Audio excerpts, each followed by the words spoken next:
Welcome to Psychic Holistic Spotlight. My name is Nadine and I'll be your host this evening. And we will be talking with Leena about human design. Welcome, Leena. Thank you. It's so nice to be here. It is very nice here. Yeah.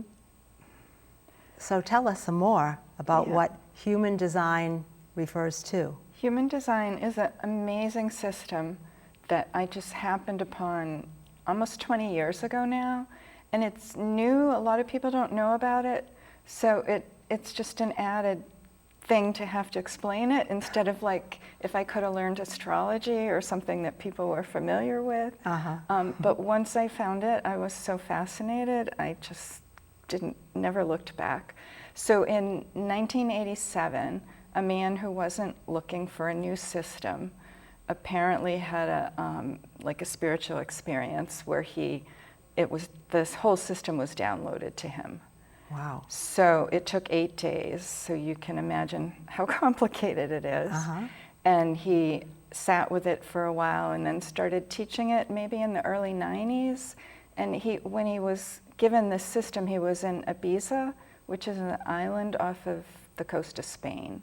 So I think it spread a little more in Europe before, but eventually he came to Sedona and brought it to the United States, and Sedona was very welcoming to it, I'm sure. Sedona is a great place for mind expansion. Yeah, I have not been there. I hope to go one day. I went once. Yeah. Very nice. So is this a means of knowing yourself better? Exactly, yeah. The first purpose is to know yourself.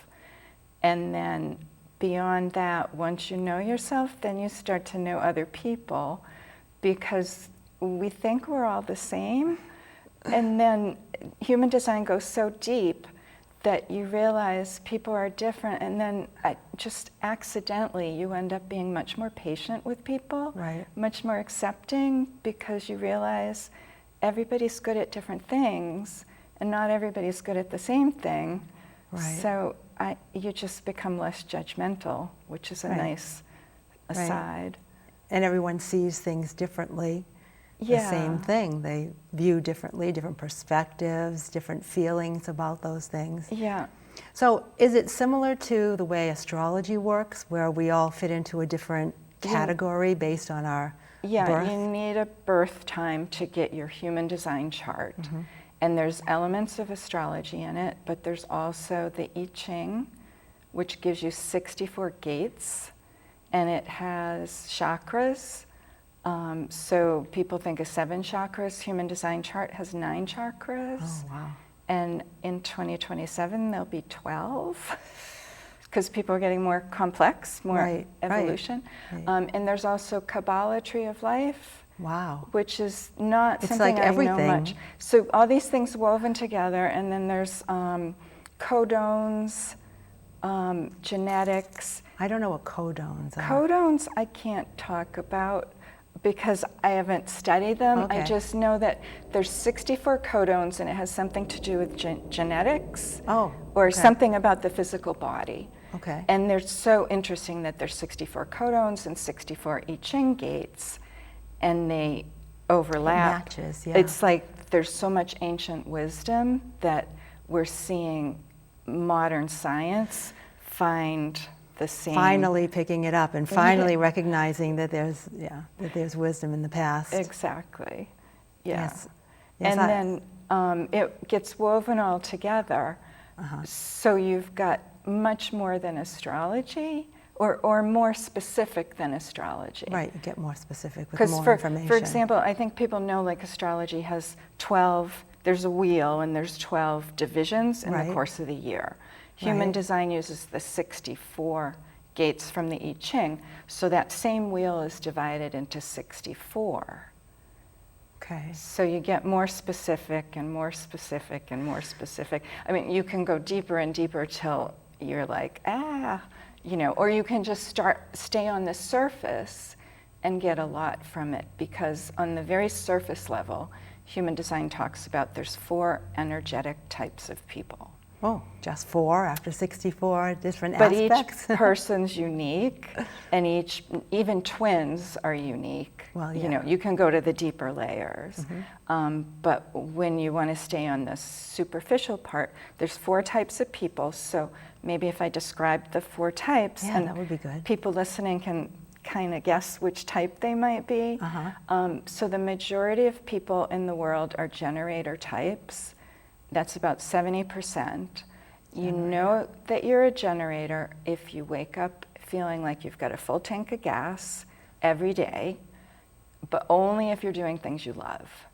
So the thing about generators is they've got all this energy. So it's very easy to end up saying, oh, I'll do that. Oh, I'll do that. Oh, And then okay. all of a sudden you're doing things that don't bring you joy. Right. And then you don't have energy. So I am a generator type, and I related to this because if I go out in the garden, I just love gardening so much that I forget to eat, you know, and the whole day went by, and then my back is so sore because I should have taken a break. So that's an example of if it brings you joy, you just have so much energy. Right. And some people might say they're workaholics. But Okay. maybe they're just generators I who see, love yeah. their work. They just don't know when to stop. Yeah, because if you're a generator type and you love your work Keep going. gives you more energy. Okay. But if you're not a generator type, your work will drain you. So 70% are generators. They're the only type that has sustainable energy. What percent did you say? 70. 70%. Yeah, I mean 69, 70. And there's 4 types. And there's 4 types. Wow. So we need a lot of workers. We need a Okay. lot of people who love to do stuff. But Okay. then we need other types too. So the second most common type is projectors. That's about 20%. One interesting thing was that until 1781, there weren't any projectors. So people are evolving, getting more complex, more interesting, and then we need people that are projectors, which their role is to guide and direct other people. Okay. But only if they're asked. Only if they're asked. So you might think about people you know who kind of tell you what you should do, and it's like annoying, you know, and then you think about maybe somebody else who you sense that they have wisdom, and you ask them, and then it just feels right that they told you something. So projectors, if they learn their human design and they think about it and practice, experiment, they usually would discover, oh, this works well. And if I just butt in, it doesn't work well.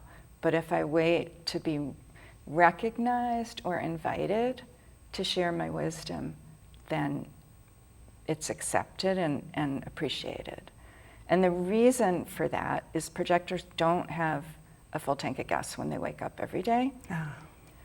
And they get to borrow energy if they're invited. So they don't have their own internal fountain of energy, but if they wait to be involved in the things that they... So they become part of the plan? Yeah. And the other advice for projectors, which I find beautiful, is that they're supposed to just follow what makes them happy and then tell people about it. And that's how they get their invitation. If they follow their bliss and then they talk about, I just am so fascinated by this, and then people will say, oh, tell me more, or they won't because they're not interested. But that's how they get their invitation, and then they can thrive. If they try to act like generators, they get burned out. Okay. So that brings us to the next least common type, which is called manifestors. Okay. They're about 9%. Manifestors used to rule the world. Maybe there were more manifestors long ago, so manifestors would have been the people that could just do stuff. So it was easy for them to do stuff, and so it was hard to stop them. So are they the creators? Are they the people who...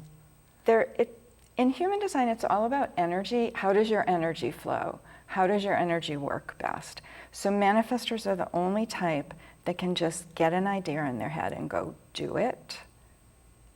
And so they, of course, took charge, but I mean, I don't know all the workings of the universe, but it does seem like manifestors were needed to take charge when maybe we hadn't built many things in the world, but now we've kind of overbuilt. Yeah. And so maybe they need to take a back seat, and the projectors need to come in and guide things more, because things have gotten pretty messy. Okay. So we'll have to watch and see how things play out, but it does seem like it ebbs and flows. How many of different types are born depending on what's needed for... Okay, and the premise is that we're born this way. Yeah, the premise Okay. is that when you're born, the stars are aligned a certain way, similar to astrology. Right. And so you have consistent attributes of, like, the 64 gates. You might have certain things that are prominent for you. Certain qualities, Yeah. certain abilities. Yeah, and so then what you have consistent is based on how the stars were aligned. And do we always find this? I think some people sense things. Uh-huh. I wasn't that good at sensing who I was. Yeah, a lot of people will tell you that. I was Truly. always like doing Myers-Briggs, or at one point in my life I did a thing called Johnson O'Connor, which was aptitude tests. They've told you what you'd be good at and Oh, wow. for careers. Uh-huh. I found that great. I was adopted as a child, so I didn't have like family members I was related to say, oh, I'm like Dad, or I'm like Uncle so-and-so. Like, I was just this weird person in this lovely family that adopted me. Uh-huh. So I think that added to me being fascinated Maybe. to learn these things. True, but I think that maybe it gave you an advantage too, because I think people can get so worn down by being told that they are just like somebody in their family. Right. I do feel like I had more freedom. Right.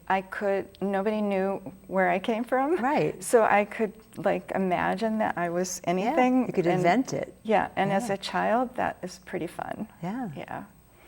So we're missing one. Yeah, You so gave us then 3. there's a 1% of the One. population Okay. that's called a reflector. And they are pretty open. You know, if you think of nature versus nurture, Okay. so nature is like genetics, and nurture is the environment that you were raised Right. in. The reflectors are basically all nurture. That's not literally true, but compared to the other type, they are so open and so receptive that their environment is everything. So the advice for them is that if they're not thriving, to move, Right. to be in a different Environment community. is very important there. Yeah, and so some people have a lot in their chart that is kind of broadcast out, and some people have a lot in their chart that's receptive.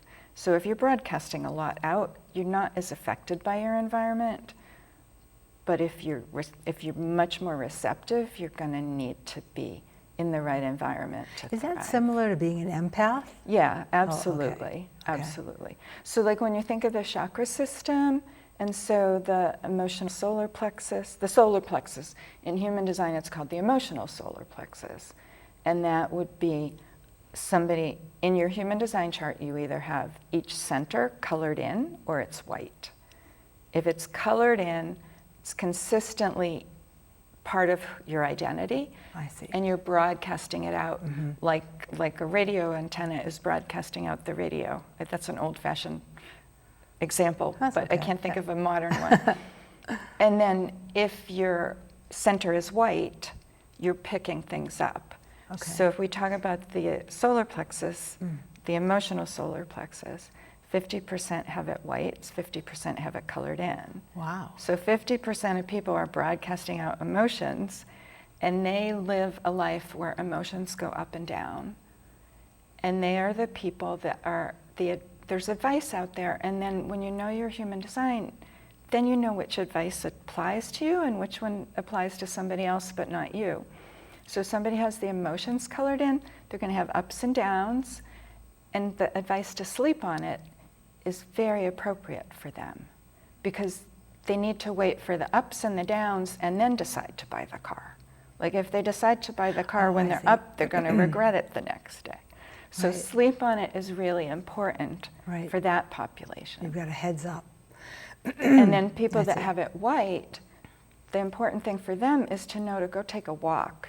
If you're around people that are strong emotions and you're feeling overwhelmed, try to observe and not jump into the feelings. And if you feel overwhelmed, go for a walk. Get out of that aura so that you can release the emotions because they're not yours. And if your emotional center is white, you're here to be a very wise observer and not jump in and drown in the feelings. Right. So by analyzing people with the human design, you're essentially giving them permission to be who they are, because they can refer to it and say, well, this is how I respond to these types of situations. I mean, just even to themselves. This is how I respond to these. It's shown here in my chart. So now I can give my own self permission to deal with it in a better way. Yeah. So, and I think I've noticed that people start to love themselves, start to not think that they're broken anymore, start to understand, for example, if you have gate 18 from the I Ching, it's correcting patterns that don't work well.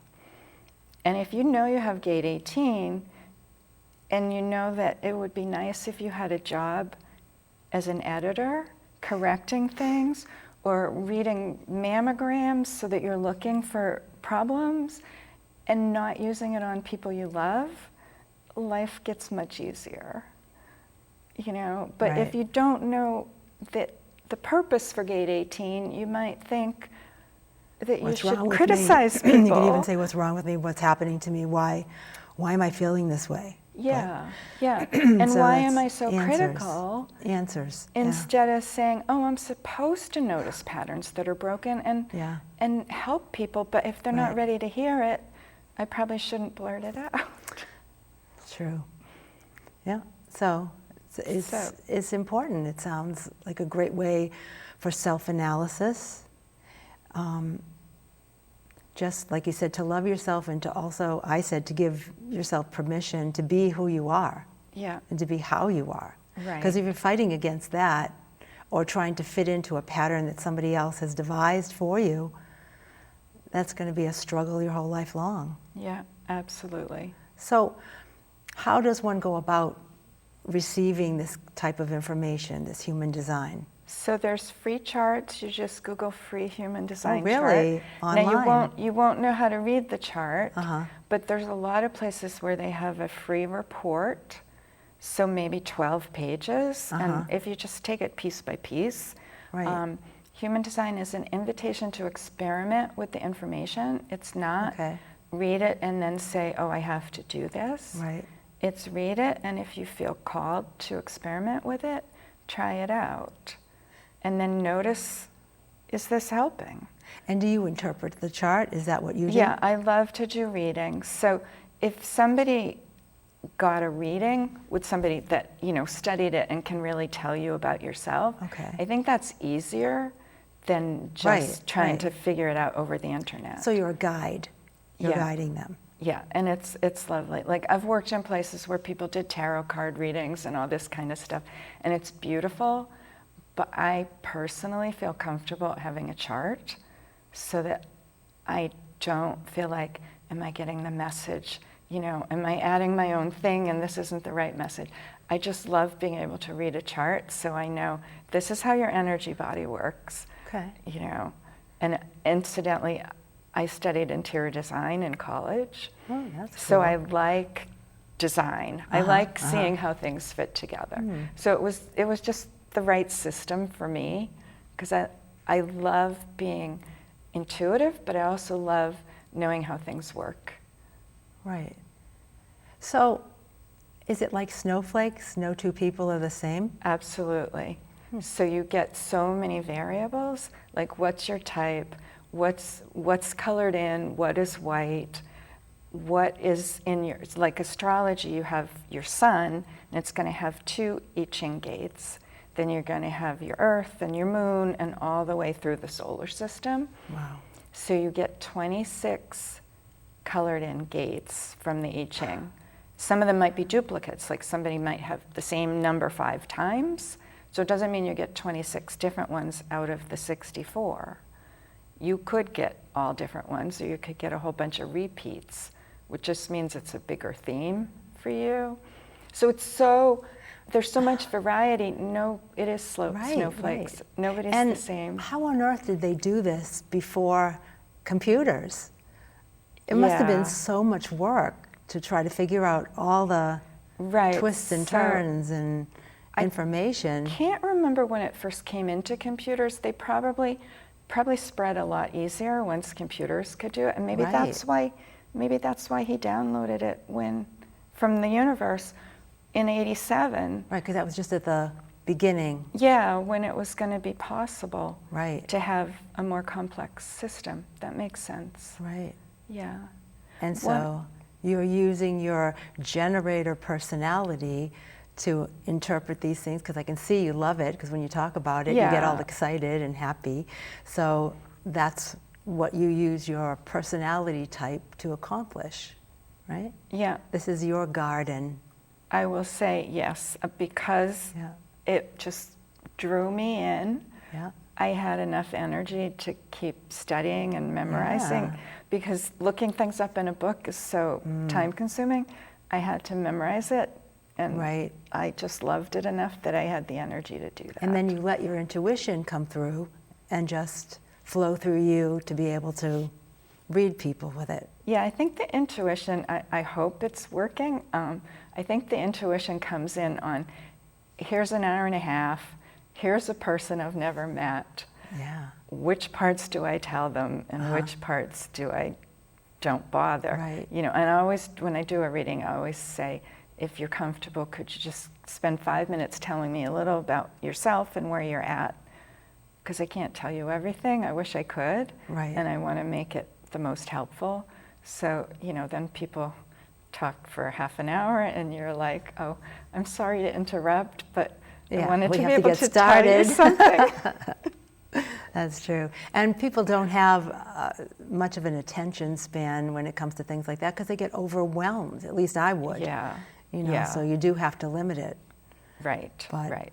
I try to give people a recording and encourage them to listen to the that's recording. true. And I say, don't try to remember everything we talked about today, but please remember the recording, and 10 years from now, you could listen and hear something That's right. that you had no idea I had said today. That's right. That you needed. Right. And what's important will come through when it needs to.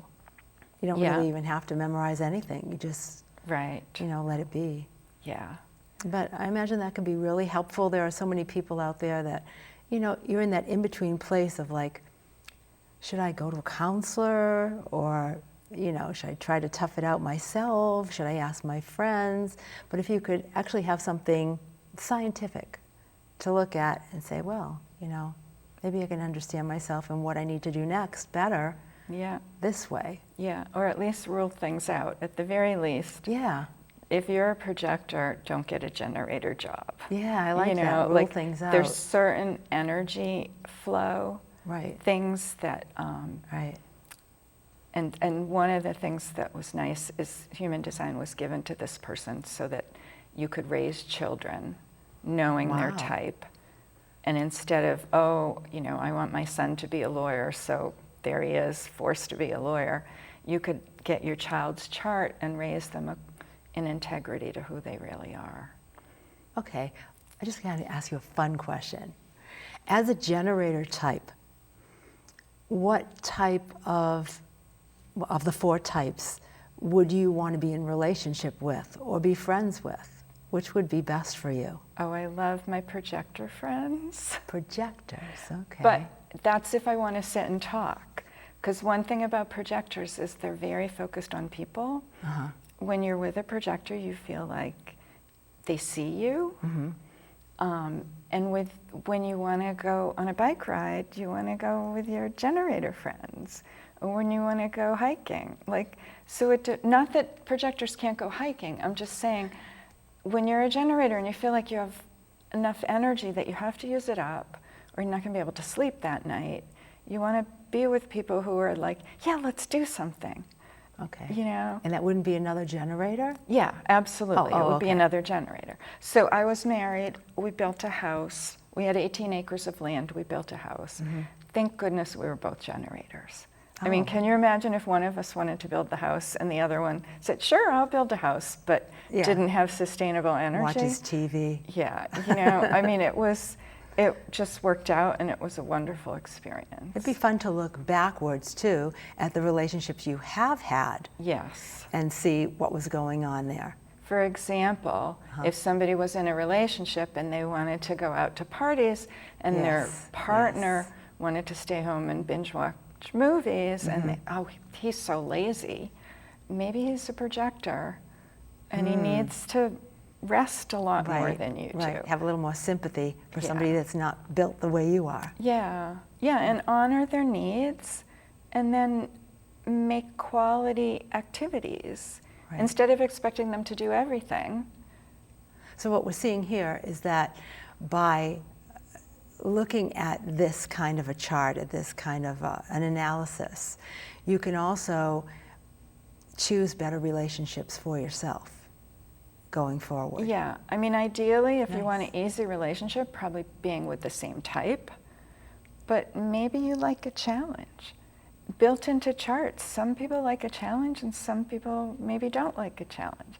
Well, thank you. Thank you so much for coming here and discussing that. And I'm really interested. I'll find out from you more later, and maybe you'll come back again. That'd I'd be love great. to. That'd Thank be you great. so much. Thank you.